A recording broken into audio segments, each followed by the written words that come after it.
बिस्मिल्लाहिर्रहमानिर्रहीम, अस्सलाम वालेकुम। आप देख रहे हैं programme news today with Tanzila Mazhar. Programme में आपको खुशामदीद कहते हैं। पाकिस्तान में सियासी महाज आराई और इदारों के माबैन जो एक तसादुम की सूरत हाल है वो जारी है।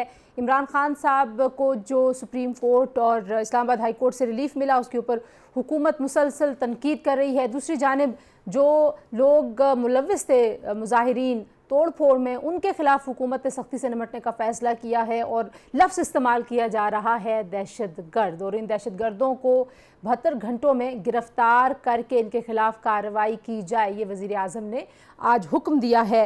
और राना सनाउल्लाह साहब ने आज एक बड़ी अहम प्रेस कॉन्फ्रेंस की है जिसमें उन्होंने कहा कि अगर हमें मजबूर किया गया तो हम इमरान खान साहब की जमात पर पाबंदी लगा सकते हैं। और ये पहली बार नहीं है जब पाकिस्तान तहरीक इंसाफ के ऊपर पाबंदी की बात नून लीग की तरफ से हो रही है। इससे पहले मरीम नवाज साहिबा भी इस तरह की बात कह चुकी हैं, मरीम औरंगज़ेब साहिबा भी कहती रहती हैं और दीगर जो लीडर्स हैं। नून लीग से ज़्यादा इस तरह की आवाज़ आती है और मौलाना फजल रहमान साहब जो हैं वो पाकिस्तान तहरीक इंसाफ को सियासी स्टेक होल्डर मानते ही नहीं हैं। तो जनाब, अगर पाबंदी भी आप लगाएंगे तो ज़ाहिर है उन्हीं कोर्ट्स में जाके इमरान खान साहब ने उस पाबंदी को भी चैलेंज कर लेना है। तो हुकूमत के पास अब रास्ता क्या है? जो भी कार्रवाई इमरान खान साहब के खिलाफ वो करते हैं, वो कार्रवाई जब अदालत तक पहुंचती है तो इमरान खान साहब को रिलीफ मिल जाता है। तो हुकूमत के लिए ये एक बड़ी मुश्किल सूरत हाल है। इसी सूरत हाल में इमरान खान साहब को सुप्रीम कोर्ट ने कहा कि वो मुज़ाकरात का आगाज़ करें, लेकिन हमने देखा इस्लामाबाद हाई कोर्ट से उन्होंने फिर इल्ज़ाम तराशी का सिलसिला रोका नहीं। मौजूदा आर्मी चीफ पर उन्होंने इल्ज़ाम लगाया। इस इल्ज़ाम तराशी के साथ क्या अब हुकूमत उनके साथ मुज़ाकरात करेगी या नहीं, जितनी तलखी है वो कैसे कम होगी। और कल 14 मई है, सुप्रीम कोर्ट का फैसला था 14 मई को इंतखाबात कराने का पंजाब में। अब ये फैसला अगर इस पर अमल दरामद नहीं होगा, जो कि लग रहा है कि ज़ाहिर नहीं हुआ, कल इलेक्शंस नहीं हो रहे, उसके बाद क्या हुकूमत पर तौहीन अदालत लगेगी? क्या शहबाज शरीफ साहब जो हैं उनको नाअहल किया जाएगा? इस तरह की बहुत सारी ऑप्शंस के ऊपर लोग बात कर रहे हैं। क्या वाकई लीगली ऐसा हो सकता है, नहीं हो सकता, कुछ उसके हवाले से भी बात करेंगे। और फिर जनाब PDM ने और बाकी जो जमातें हैं PDM में इत्तेहादी, उन सब ने सुप्रीम कोर्ट के सामने धरनों का ऐलान कर दिया है। जिस वक्त इलेक्शन कमीशन की रिव्यू पिटीशन पे सुप्रीम कोर्ट में समाअत शुरू होगी उस दिन सुप्रीम कोर्ट के बाहर एक बड़ा धरना होगा। उससे क्या नतीजा निकलेगा, कोई फ़ायदा होगा हुकूमत को या नहीं, इन तमाम इशूज़ पे बात करने के लिए हमें ज्वाइन करें जी मायज़ा हमीद साहिबा, पाकिस्तान मुस्लिम लीग नवाज़ की सीनियर रहनुमा है, सीनियर पार्लियामेंटेरियन है। हमारे साथ मौजूद हैं बैरिस्टर सैफ साहब, पाकिस्तान तहरीक इंसाफ के सीनियर रहनुमा हैं। और हमें ज्वाइन कर रहे हैं हारून रशीद साहब जो कि पाकिस्तान बार कौंसिल के वाइस प्रेसिडेंट हैं, सीनियर कानूनदान हैं। बहुत शुक्रिया आपका भी। मायज़ा, इस वक्त जो सूरत हाल बनी हुई है, आप लोगों के पास ऑप्शंस बड़े कम हैं। आप जो भी कार्रवाई कर रहे हैं इमरान खान साहब के खिलाफ, पूरा 1 साल हो गया है, आपको मतलूबा नतीजा मिलता ही नहीं है। तो क्या कोई फ्रस्ट्रेशन का लेवल है, हुकूमत के पास कोई हिकमत अमली नहीं है, या आपकी कानूनी टीम बहुत नालायक है? बिस्मिल्लाहिर्रहमानिर्रहीम जी, thank you for inviting me to your show. सरासर एक बायस्ड किस्म की डिसीजंस आ रही हैं और एक डिसीजन नहीं, डिसीजन आफ्टर डिसीजन आ रही है। तो जब ऐसा हो तो फिर किसी भी इंस्टीट्यूशन सवाए एक के फेलियर की सामने आ रहा होता है। किसी भी इदारे का फेलियर जो है वो किसी पूरे मुल्क के ऊपर नहीं लगाया जा सकता, किसी पॉलिटिकल पार्टीज की का जो है ऑब्वियसली उसके ऊपर ब्लेम नहीं डाला जा सकता। अब जो ये मुजाहिरीन की बात है, अब आप उनके लिए इस्तेमाल कर रहे हैं लफ्ज़ दहशतगर्द, और आप ये भी कह रहे हैं, आप भी और जो ICPR की प्रेस रिलीज थी वो भी ये सजेस्ट करती है कि ये सोची समझी साजिश के तहत हुआ है। क्यों लग रहा है आपको कि ये साजिश है? PTI कह रही है हमारे तो लीडर्स ही नहीं थे, इमरान खान साहब को आपने पकड़ लिया, ये तो मुश्तिल कारकुन थे, उनको बताने वाला कोई नहीं था। आपने एक दो वीडियोस जो वायरल हुई थी सोशल मीडिया पे देखा होगा, बहुत सी एक दो खवातीन हैं जिन्होंने जब कोर कमांडर हाउस में लाहौर में अटैक हो रहा था, ये PTI के वर्कर्स थे या इनके जो सपोर्टर्स थे उस वक़्त, तो वो उनको इश्तियाल दे रही थी। तो ये कहना कि उनका कोई इससे ताल्लुक़ नहीं है, ये गलत बात है। और जो जब अरेस्ट होने से पहले जो है जो बार बार इश्तियाल दिया जा रहा था इनके लीडर्स की तरफ से, और जिस तरह जो है ये रिएक्शन दिया गया, और वो भी मैं नहीं समझती कि मैसेज लोग सड़कों पे आए हैं। जत्थे जो हैं वो इकट्ठे हो जाएं और वो कहें कि हम एहतजाज कर रहे हैं, और एहतजाज के बहाने कहें कि हमने पुरअमन एहतजाज करना है, उसके बहाने आप जाके लोगों के घरों के अंदर कौमी अमलाक में जो है वहाँ पे जाके अटैक करें, तो ये चीज़ जो है ये कोई आम आदमी भी करे तो उसको कानून उसके हाथ में नहीं आने दिया जाता। तो ये जो है पॉलिटिकल पार्टी के जो नुमाइंदे अपने आप को कहते हैं या सपोर्टर्स कहते हैं, वो अगर ये जो है काम करें तो फिर उनको अबव द लॉ कैसे समझा जा सकता है? आप और मैं ये काम कर सकते हैं? क्या आप और मैं जो है किसी के घर घुस के ठीक है। वहां पे से चीजें लेके सोशल मीडिया पे, let me complete, social media पे लगाएंगे कि हम ये चीज चोरी करके लेके जा रहे हैं, ये हमारी है, ये हमारी है? आप क्या मैसेज दे रहे हैं आम आवाम को कि वो भी जो है कानून अपने हाथों में ले ले? तो मैं ये समझती हूँ कि इस तरह की इश्तियाल अंगेजी जो है की गई थी इनके लीडर्स की तरफ से, और ये इनका ट्रैक रिकॉर्ड है। आपने इनके जो माशाल्लाह से जो प्रेसिडेंट हैं उन्होंने जो पीटीवी की बिल्डिंग में धावा बोला था, ये जो कॉन्स्टिट्यूशन एवेन्यू पे शलवारें लटकाई गई थी सुप्रीम कोर्ट के आगे, जो अब वो शायद भूल चुके हैं।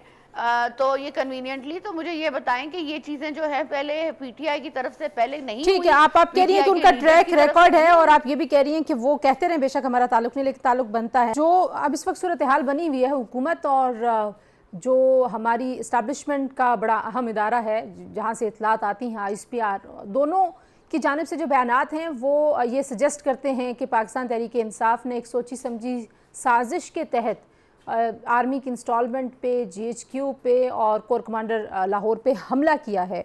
पहले तो ये बताइए कि बहुत सारी मुबैना ऑडियोज़ भी चल रही हैं, दूसरी जानब आपके जो लोग हैं वो भी बहुत सारी वीडियोज़ चला रहे हैं, तो आपको लगता है कि ये जो इल्ज़ाम तराशी है इसका मौसर क्या हल हो सकता है कि आपके ऊपर जो इल्ज़ाम लग रहे हैं आप उसका जवाब दें? कोई जगह होनी चाहिए, कोई फोरम होना चाहिए, या सिर्फ प्रेस कॉन्फ्रेंसेस के ज़रिए ही ये मामलात हल होंगे? जी देखें, बहुत ही एक तशवीशनाक सूरत हाल इस तरह से है कि इस वक्त अगर आप देखें तो पाकिस्तान की पूरी सियासत में पोलराइजेशन और कन्फ्रंटेशन इस हद तक बढ़ गई है कि कोई भी जो इल्ज़ाम है उसी को ही बुनियाद बनाकर छोटी छोटी बातों को भी और बड़ी बातों को भी इल्ज़ाम की शक्ल में ला के जो है कन्फ्रंटेशन को मजीद बढ़ावा दिया जा रहा है। मैं मसलन इस बात से इनकार नहीं करूंगा कि जो हमले हुए, जो इंस्टॉलेशंस पर, तनसीबात पर हमले हुए, जो तोड़ फोड़ की गई, जलाओ घेराव किया गया, यकीनन वो काबिल मज़म्मत है, नहीं होना चाहिए।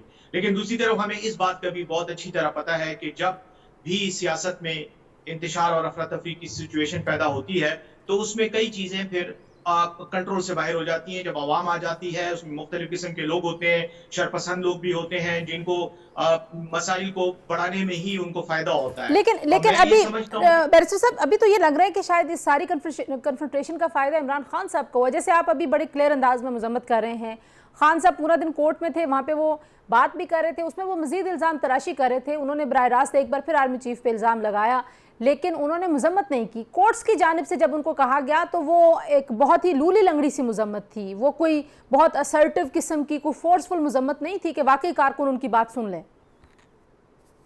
देखिए, मैं समझता हूँ जहां तक खान साहब का ताल्लुक है, उन्हें तो बड़ा बरमला कहा है और पार्टी में उन्होंने इंस्ट्रक्शंस दी हैं, मुख्तलिफ मौके पे सोशल मीडिया पे दी हैं, पार्टी के इजलासों में दी हैं कि किसी किस्म की पुरतशद्दुद कार्रवाई नहीं की जाएगी, एहतजाज को कानून और जो एक तरीकाकार है उसके दायरे के अंदर रखा जाएगा और कोई law and order situation create नहीं की जाएगी। ये बात तो खान साहब ने भी की और ये बात शाह महमूद कुरैशी साहब ने भी की, असद उमर साहब ने भी की और सब ने की।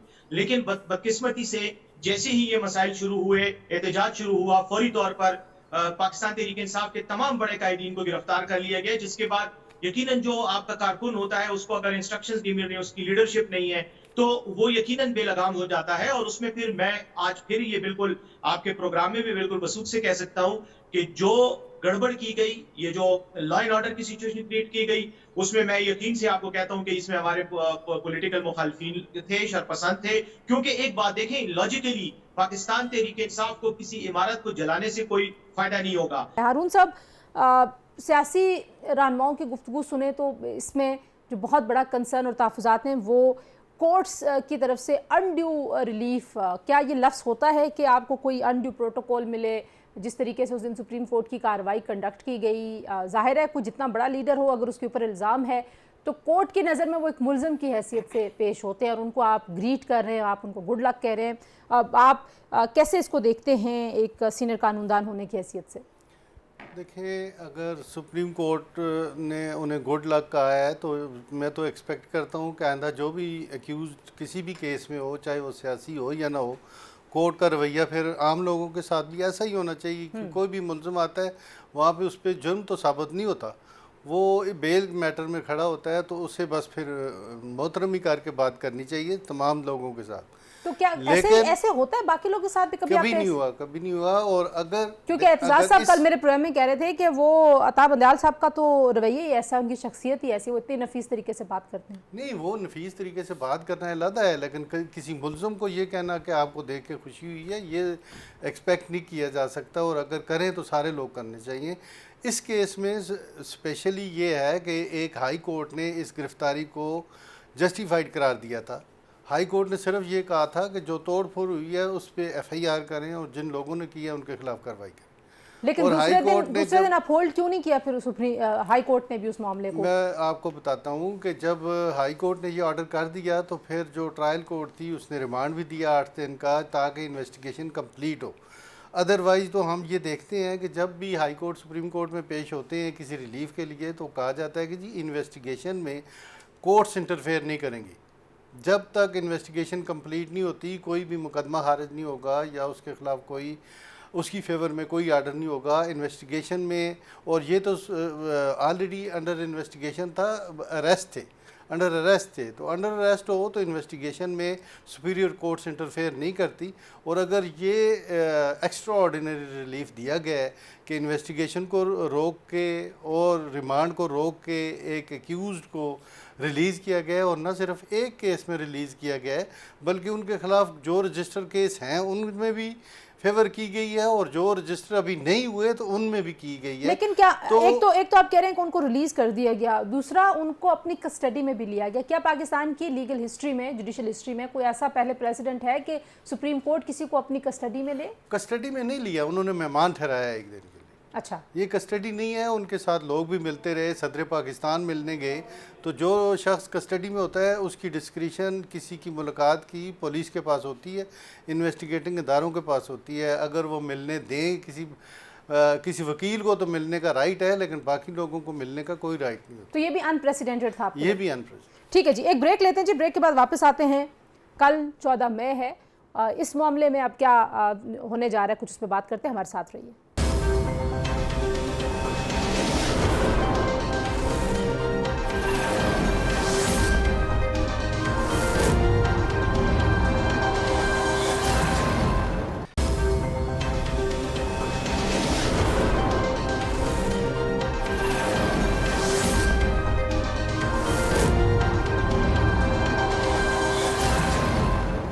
जी, प्रोग्राम में एक बार फिर आपको खुशामदीद कहते हैं जी। बात हम कर रहे हैं इस वक्त की जो सियासी सूरत हाल है, और उसी सियासी सूरत हाल में हारून साहब जो हैं वो ब्रेक पर जाते हुए कह रहे थे कि अनप्रेसिडेंटेड रिलीफ मिले हैं। बैरिस्टर साहब, जो खान साहब हमेशा कहते हैं श्रीलंका बन जाएगा तो आप अदालतों से अपनी मर्जी का रिलीफ लेते हैं, आप अपने मुखालफिन को डरा देते हैं कि अगर मुझे छेड़ा गया, मुझे जेल में डाला गया, मेरे पे मुकदमात जो हैं अगर उनके फैसले आए तो फिर ये मुल्क जो है ये ऐसे ही एक सिविल वॉर की तरफ चला जाएगा। ये तो खान साहब खुद कहते हैं कि सिविल वॉर की सिचुएशन बन जाएगी, ये धमकी नहीं है क्या? जहाँ तक देखें, मैं एक बात बताऊं, जहां तक खान साहब को रिलीफ का ताल्लुक है, अगर उसको हम अफरा तफरी के साथ और इंतशार के साथ जोड़ने की बात कर रहे हैं तो मेरे ख्याल में ये गलत अप्रोच होगी। उसकी वजह यह कि खान साहब की गिरफ्तारी तो गैर कानूनी थी, गैर कानूनी तरीक़ेकार के तहत नैब ने उनको गिरफ्तार किया, कानून की पामाली करते हुए गिरफ्तार किया। इसलिए सुप्रीम कोर्ट ने उस बात का नोटिस लेते हुए उनकी गिरफ्तारी को खत्म कर दिया और उसको जो है उनको रिलीफ दे दिया। रिलीफ इस वजह से नहीं मिला कि वहां पर लोग सड़कों पे आ गए या उन्होंने जो है वो जलाओ घेराव किया। यकीनन एहतजाज का एक फैक्टर होता है, पॉलिटिकल प्रेशर होता है, इसीलिए मीडिया आज उसको डिस्कस कर रहा है। अगर लोग ना निकलते, सड़कों पे एहतजाज ना होता तो आज हम इस मौजू पे बात ही ना कर रहे होते।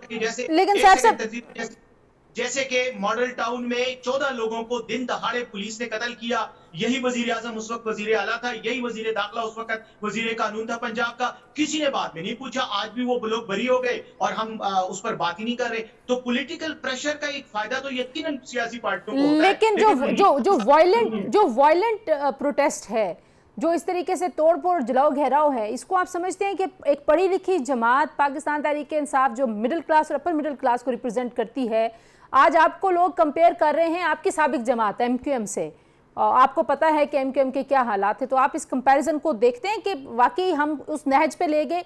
और कुछ लोग हैं, ये अभी राना सनाउल्लाह साहब ने आज जो प्रेस कॉन्फ्रेंस की, उन्होंने कहा जी ये तकरीबन पूरे मुल्क में कुछ 6000 बंदा था और 6000 या 7000 बंदे ने पूरे मुल्क में ये जलाओ घेराव किया है। देखें, जहां तक मैं फिर एक बात कहूंगा, पहले आपके सवाल का जो पहला हिस्सा है उसमें मैं ये कहूंगा कि कोई भी इस चीज को कंडोन नहीं करता। जो वायलेंस हुआ, लोगों की जानें गई, मैं ये समझता हूं कि इंतहाई काबिल अफसोस एक वाकयात हुए। यकीनन इनकी मजम्मत भी करनी चाहिए और आइंदा मुस्तकबिल में इस किस्म के वाकयात की रोकथाम और तदारुक भी करना चाहिए। जहां तक इनका ताल्लुक है राना सनाउल्लाह साहब का, तो वो इस वक्त एक नफ्सियाती मरीज बन चुके हैं और उनका मसला ये है कि उनकी इसी तरह की फिगर्स आती हैं जिसकी कोई तुक नहीं। अभी मैं टीवी स्क्रीन पे देख रहा था, उनकी तरफ से बयान है कि 45,000 से ज्यादा लोग नहीं थे, कभी कहीं पे 6,000 कह रहे हैं। तो वो एक कंफ्यूज शख्सियत है और इन मसाइल की बुनियादी जिम्मेदारी राना सनाउल्लाह की मैनेजमेंट पड़ती है, क्योंकि वो वजीर दाखिला है। उसूली तौर पर उनको चाहिए था कि वो इस तरीके से मैनेज करते मसाइल को कि सिचुएशन इस हद तक ना पहुंचती। मुझे बताएं, लाहौर में जो कुछ हुआ या पेशावर में जो कुछ हुआ, कहां थी इनकी लॉ एनफोर्समेंट एजेंसीज? कहां थी? क्यों लोगों को इन्होंने इजाजत दी और छोड़ा कि लोगों को इतना इजी एक्सेस मिला वहां जाने का? जब एक बार मिल जाता है एक्सेस, तो उसमें तो फिर हुजूम में तो फिर हर किसी किस्म का बंदा जो है वो घुस सकता है और वो वहां पे तखरीबी अच्छा, कार्रवाई भी कर सकता है। ये बड़ा वैलिड क्वेश्चन है कि वो लोग कहाँ थे। अच्छा माइजा, किस तरीके से देखती है, इमरान खान साहब ने हाई कोर्ट में बैठ के भी नए इल्ज़ामात लगाए और उन्होंने बिल्कुल मजम्मत नहीं की इन तमाम जो मुजाहिरीन थे। उन्होंने कहा, उनकी जमात के लीडर्स ने भी कहा कि हमारे लोग नहीं हैं, बल्कि ये आप लोगों ने, यानी कि उनके मुखालफिन ने साजिश की है और इन लोगों को प्लांट किया गया है। खान साहब की तो आदत है कि पहले अटैक करना, उसके बाद फिर कह देना कि ये दूसरों के ऊपर ब्लेम कर देना, पहले चोरी करना फिर कहना दूसरे लोग चोर हैं। तो ये तो कोई नई बात नहीं है। तो मैं तो यही कहूँगी कि बार बार जो है ये कहना कोर्ट में अपने आप उनकी अपनी उन्होंने कहा कि ये जो है मेरे साथ जो है लोग नहीं थे, तो किसके साथ थे लोग? ये किसने लोग छोड़े थे? आप मुझे ये बता दें कि कब मियां नवाज शरीफ साहब जब जेल कोर्ट जाते थे, नैब जाते थे, तो क्या हम लोग जो है जो उनके फॉलोवर्स हैं या पार्लियामेंट के मेंबर्स हैं, उस वक्त हुकूमत वक्त भी आई रिमेंबर कि खाकान अब्बासी साहब की थी, तो क्या हम कानून अपने हाथ में नहीं ले सकते थे? वो कहते हैं आपके इतने फॉलोअर्स हैं नहीं, अंगेजी नहीं कर सकते थे? आपको अपने लीडर से इतनी मोहब्बत नहीं। वो कहते हैं अब लोग हमारे लिए निकलते हैं, हम क्या करें?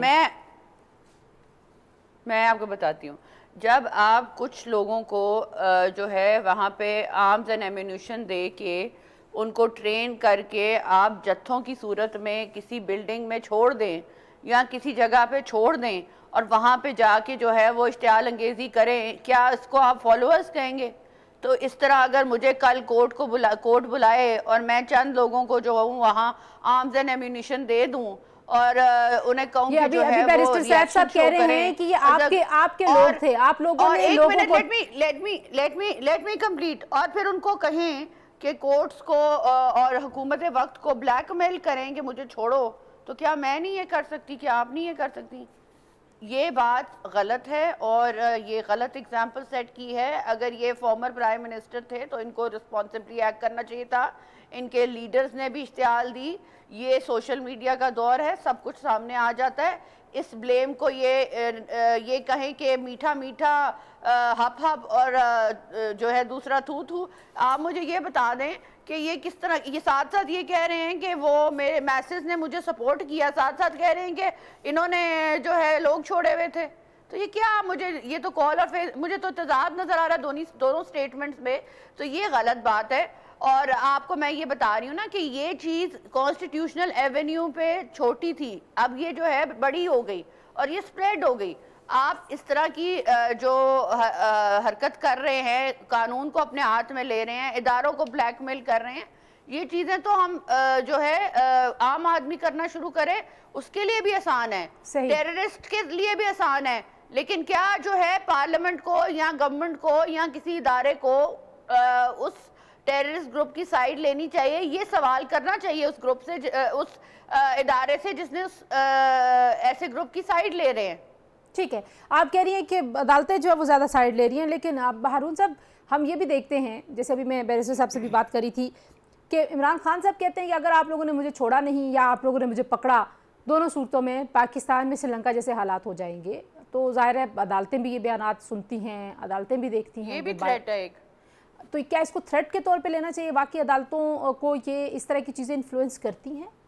देखिए ना, ये तो थ्रेट वाली पॉलिटिक्स तो अगर होती हैं तो मुल्क में फिर अमन तो नहीं होगा, नहीं, बेचैनी क्या होगी। अदालतें इससे होती और हैं एक मुतासिर? शख्स ये समझे अदालतों को भी इम्प्रेस इस तरीके से तो नहीं होना चाहिए। थ्रेट तो जराइम तो कोर्ट मुल्क में होते रहते हैं, लेकिन कोर्ट्स का काम है उसको ट्रायल करना, उस पर फैसले करना।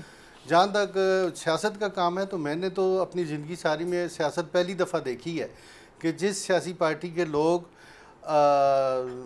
प्राइवेट प्रॉपर्टीज़ को भी और सरकारी प्रॉपर्टी इमलाक को भी नुकसान पहुँचाएँ, और इस तरह नुकसान पहुँचाएँ कि अगर वो कोर कमांडर का घर है, तरीका तो ये रहा है कि अगर फ़ौज का कोई सिपाही भी खड़ा होता है तो लोग उसका एहतराम करते हैं और उसके ख़िलाफ़ नहीं बोलते, चाहे वो जितना भी गलत काम कर ले। हमारी तो हिस्ट्री है कि पाकिस्तान में 3-4 दफ़ा मार्शल लॉ रहा है, किसी भी सियासी जमात ने उस मार्शल लॉ को अपोज तो ज़रूर किया है लेकिन एजिटेट नहीं किया। उसकी वजह यह है कि वो एक मुल्क का अदारा है। अगर वो अदारा है, एजिटेट भी अगर किया है तो सड़कों पे प्रोटेस्ट हुए हैं मार्शल लॉ के प्रोटेस्ट खिलाफ, हुए लोगों हैं, ने कोई कोड़े तोड़-फोड़ खाए नहीं हैं, हुई। लोगों ने जेलें काटी हैं, जी, ये वाला यही प्रोटेस्ट नहीं हुआ यही बात है। ये तो इंतहा हो गई है कि आप सरकारी इमलाक को, निजी इमलाक को नुकसान पहुँचाएँ और फौजियों के जो फ़ोटो लगे हुए हैं उनको भी तोड़ें। जिन लोग जो शहीद हुए हैं या जो इस मुल्क की खिदमत करते हुए उन्होंने अपनी जानें कुर्बान की हैं, तो अगर उनके फ़ोटोज़ लगे हुए हैं तो ये उनको भी पत्थर मारे हैं। कोर कमांडर के घर से जो नवादरात थे कायद-ए-आज़म के, वो भी उठा के ये लेके गए हैं। तो ये तो एक दहशतगर्दी है। ये दहशतगर्द दूसरी बात ये कि आप एहतजाज कर रहे हैं या आप चोर हैं, आप चोरी कर रहे हैं।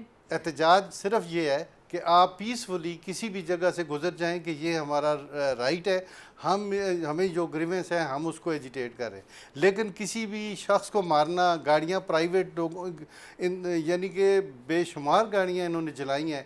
गाड़ी लेना किसी आम आदमी के लिए आसान तो होता नहीं है, घर बनाना इतनी महंगी या हो गई हैं सरकारी गाड़ियाँ, इमलाक, जो सरकारी इमलाक आज 75 साल में बनी है, तो उन इमलाक को नुकसान पहुँचाना ये मुल्क दुश्मनी है, मुल्क की या अच्छा, आपको भी लगता है कि ये में मुल्क दुश्मनी है और अवाम के हक में ये बातें नहीं है। ठीक है जी, एक ब्रेक और ले लेते हैं जी। ब्रेक से वापस आते हैं। जो धरनों का ऐलान हुआ है सुप्रीम कोर्ट के सामने और 14 मई का मामला हम पिछले सेगमेंट में इसमें डिस्कस नहीं कर सके, कुछ उस पर भी बात करते हैं। ब्रेक के बाद हमारे साथ रहिए।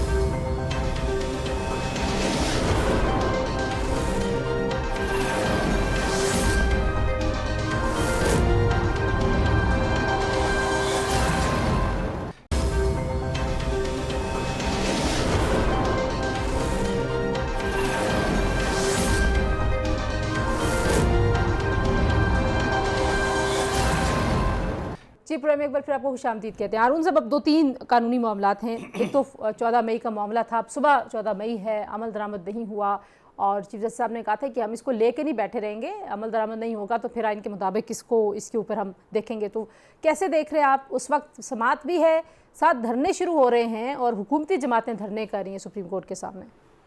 देखिए, सियासी पार्टियों का अपना अपना, जिस तरह हम काफ़ी दिनों से देख रहे हैं चल रहा है, तो एक पार्टी दूसरी पार्टी के ज़ाहिर ख़िलाफ़ जो भी अपना अपना जो प्रोग्राम होता है, ये जो साबका 2-3 दिनों में हमने देखा है, ये नहीं होना चाहिए था। अब जो फैसला सुप्रीम कोर्ट ने करना है वो आइन के मुताबिक जो 90 दिन के इलेक्शन होने थे, वो 90 दिन पंजाब के लिए भी गुजर गए हैं, और अगर होने थे दोनों इलेक्शन तो केपी में भी होने थे। कल है 14 मई और 14 मई को जो इंतखाबात कराने का हुक्म दे रखा है सुप्रीम कोर्ट ने, उसका क्या बनेगा? इलेक्शन तो नहीं हुए। बैरिस्टर साहब, आपके ख्याल में पाकिस्तान तहरीक इंसाफ की ख्वाहिश के ऐन मुताबिक ये फ़ैसला था और इमरान खान साहब मुसलसल ये कहते रहे कि हमने अपने 14 मई के मौक़िफ़ से नहीं हटना। मुज़ाकरात भी लोग कहते हैं कि पंजाब में इलेक्शन के ऊपर नहीं राज़ी थी PTI, इसी वजह से मुज़ाकरात में भी एक डेडलॉक था। तो how do you look at it? अब क्या होगा? देखें, इसमें तो मेरे ख्याल में कोई दूसरी राय ही नहीं है कि सुप्रीम कोर्ट का हुक्म है। सुप्रीम कोर्ट का हुक्म आईन और कानून का तकाजा है कि उसको माना जाए, उस पर मनोवन अमल किया जाए। लेकिन बदकिस्मती से जिस तरह की मैंने शुरू में बात की, पोलराइजेशन और कन्फ्रंटेशन की फिजा है, और जिस तरह के लोग आज हुकूमत के मसनद इक़्तिदार पे बैठे हुए हैं, उन्होंने कसम खाई हुई है कि उन्होंने कोई भी कानूनी रास्ता इख्तियार करने नहीं देना, निजाम को उन्होंने तबाही करना है। इसीलिए इलेक्शन कमीशन को देख लें, वो भी फैसिलिटेट नहीं कर रहे, और वजारत खजाना जो है वो फंड रिलीज नहीं कर रहा। इसी फौज के बारे में कहते थे कि पंजाब में और केपी में फौज इलेक्शन नहीं करवा सकेगी, फौज जो है बॉर्डर्स पर मसरूफ है। आज फौज जो है उसको तलब करके इस्लामाबाद में और पंजाब में और केपी में फौज को भी तलब कर दिया गया। तो ये जो एक जिसको मैं कहता हूँ ना सियासी मुनाफिकत की पॉलिसी है, इसका नतीजा यही है कि कल अब इलेक्शन सुप्रीम कोर्ट के हुक्म के मुताबिक नहीं होने जा रहे, और वाज़े डिफाइंस है। और मैं ये समझता हूँ कि सुप्रीम कोर्ट को चाहिए कि वो अब इन तमाम लोगों के खिलाफ कंटेम्प्ट ऑफ कोर्ट की प्रोसीडिंग्स शुरू कराए, इनको नाअहल करार दे, और कौम को कानूनी तौर पर इनसे हमें निजात जिस दिन सुप्रीम कोर्ट में अब फैसला होना है, एक तो ज़ाहिर है 14 के बाद 15 मई है, और इलेक्शन कमीशन की जो रिव्यू पिटीशन है उन्होंने अपने फैसले पर नज़रसानी की दरख्वास्त दी हुई है सुप्रीम कोर्ट को, वो भी 15 तारीख को सुना जाएगा। 15 को ही पीडीएम और बिलखुसूस जो जमीयत उलमा इस्लाम है उनका धरना है सुप्रीम कोर्ट के सामने। अब इस धरने के हवाले से आपकी क्या राय है बैरिस्टर साहब? ये धरना देखें, बुनियादी तौर पर मौलाना साहब ने कल जो धरने का ऐलान किया, उसकी बुनियादी वजह यही थी कि 15 तारीख को केस सुप्रीम कोर्ट में इलेक्शन ही के हवाले से लगा हुआ है। इलेक्शन से इनकी जान जाती है। इलेक्शन का नाम इनको जैसी इलेक्शन का लफ्ज सुनते हैं तो मौलाना साहब भी और बाकी भी जो इनके हवारी हैं, जो इस इक़्तिदार की चोरी में इनके साथ शामिल हैं, वो सब उनको नफ्सियाती कोई आवारिस लाहक हो जाते हैं। बुनियादी तौर पर इस 15 मई की कॉल देने का और सुप्रीम कोर्ट के सामने ये धरना देने का मकसद यही है कि सुप्रीम कोर्ट को प्रेशराइज किया जाए और ये जो पिटीशन है इसको डिले किया जाए। हुकूमत के इक़्तिदार से ये चिमटे हुए हैं, ये इक़्तिदार छोड़ना नहीं चाहते। लेकिन अगर आपने धरना देना है और जिस तरह आप ऐलान कर रहे हैं कि हम 1 लाख लोगों को लेके आएंगे और 10 लाख लोगों को लाएंगे, आप हिम्मत करें, लोगों को तकलीफ देने की बजाय इलेक्शन में जाएं। यही 1 लाख लोग जो हैं इनको कहें कि आपने आपके बक्सों में आपके लिए वोट डालें। इस तरह के ऑप्शंस पे गौर करके उसका इजहार करके कोई हालात आप लोग ठीक कर लेंगे? पहली बात तो ये है कि जो इमरान खान साहब हैं वो एक इदारे के तो फेवरेट हैं, तो दूसरे इदारे को तो वो गालियां निकाल रहे हैं। चीफ ऑफ आर्मी स्टाफ को तो वो कोर्ट में गालियां निकाल के गए हैं। तो मुझे ये बताएं कि इल्जाम लगा के और गए, साथ गाली साथ नहीं देके कहते गए, हैं इल्जाम लगा के गए। और जो भी है, मैं ये इल्ज़ाम लगा ले, मैं समझती हूँ कि जब आप कोर कमांडर हाउस में चले गए हैं तो आप ये गाली सिक्के मुतरादिफ नहीं है। क्या आप नीचे के जो सारे हायरार्की है उसको कह रहे हैं कि वो they are not to be blamed, सिर्फ chief of army staff is suppose to be blamed?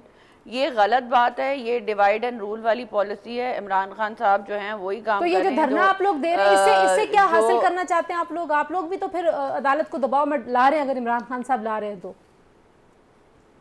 दबाव उसको कहते हैं जो ब्लैकमेल कहते हैं, जिस तरह जो किया है इमरान खान साहब से ने। हमने तो सिर्फ जो एहतजाज करते हैं, हमारा तो ट्रैक रिकॉर्ड नहीं है, हम तो एहतजाज करते हैं, करते रहे हैं, तो हमने तो कभी जो है कानून को अपने हाथ में नहीं लिया। एक फ़र्क होता है एहतजाज में, अब तो वो भी ख़त्म कर दिया इमरान खान साहब ने कि एहतजाज क्या होता है और कानून को अपने हाथ में लेना क्या होता है। आप मुझे ये बताएं कि लोग जब आपके घरों के अंदर पहुंच जाएंगे तो क्या कोई बचाने वाला है? लेकिन आप हुकूमत है ना, तो हुकूमत की तरफ से भी अगर ये कहा जाए कि आपके भी घर हैं। अगर आप इसको कहें कि हम जो है ये एहतजाज कर रहे हैं तो मुझे ये एक्सक्यूज दे दें और फिर जो है कोर्ट इस पे जो है ठप्पा लगा दे कि आप सही कर रहे हैं, तो इसमें मुझे ये बता दें कि ये जो क्राउड जिसने रेडियो पाकिस्तान जलाया, जिसने कौमी अमलाक जलाई, जिन्होंने कोर कमांडर हाउस को किया, सड़कों के ऊपर जो है लाकानूनियत फैलाई, ये जो सारे लोग हैं, क्या इनकी कोई अकाउंटेबिलिटी होगी? क्या इनके ऊपर जो है कोर्ट को जो है एक्शन लेगा? कोई सही। एक्शन ले ना, अच्छा, ताकि इसमें पता चले कि ये ओके, अबव द लॉ नहीं है। ठीक है। अच्छा, सुप्रीम कोर्ट ने कहा था खान साहब को मुज़ाकरात के लिए, तो अभी पहले हारून साहब आपसे पूछ लूँ, what is the way forward आपके ख्याल में? कोई हालात आपको लगते हैं जिस तरह की तलखी, जिस तरह के इल्ज़ाम तराशी है, सीज़ फायर नहीं है, इमरान खान साहब इल्ज़ाम से बाज नहीं आते, तो हो सकता है कुछ ऑप्शन इस तरह का कि कोई बातचीत हो? मेरा नहीं ख्याल, क्योंकि दोनों पार्टियां, बातचीत- इमरान खान ने एजिटेशन के अलावा कोई बात सोची हुई नहीं। वो ये समझे कि मैं प्रेशराइज करूंगा, सारी एहतजाज चीज़ें मेरी मर्जी की हो करूंगा, जाएंगी। जो भी नुकसान होंगे ये अवाम को होंगे, सरकार को होंगे। तो ये तो उनका अपना एक एजेंडा है कि इस तरह प्रेशराइज करके इस तरह ठीक के। है Maiza, what is the way forward? Saif साहब कहते हैं कि आप लोग अगर आप जो हैं वो इलेक्शंस करा लें आइन के मुताबिक तो सारे मसले हल हो जाते हैं, आप लोग इलेक्शन से ना भागते। और मुज़ाकरात पे भी बता दें, इलेक्शंस का जो टाइम जी, और मुज़ाकरात पे भी बता दें। इलेक्शंस का जो उन्होंने कहा, कोर्ट मुज़ाकरात तो ऐसी पॉलिटिकल पार्टी से होते हैं जिसको पॉलिटिकल पार्टी कहा जाए। ये Okay. जो टेररिस्ट किस्म के पीटीआई के लोग हैं, इनके साथ क्या मुज़ाकरात होंगे? ये तो ब्लैकमेल पे आए हुए हैं। जब ब्लैकमेल पे बात आ जाए और एक इदारा जो है उसका साथ दे और उन पे स्टैंप लगाए, तो क्या उनको मुज़ाकरात की ज़रूरत होती है? ठीक हो गया जी, बहुत शुक्रिया माइजा हमीद साहिबा, हारून रशीद साहब और बैरिस्टर सैफ, आप तीनों मेहमानों की आपने गुफ्तगू सुनी जी। आज के लिए प्रोग्राम से इतना, इंशाल्लाह कल आपसे दोबारा मुलाकात होगी। अपना बहुत सारा ख्याल रखिए, अल्लाह हाफिज़।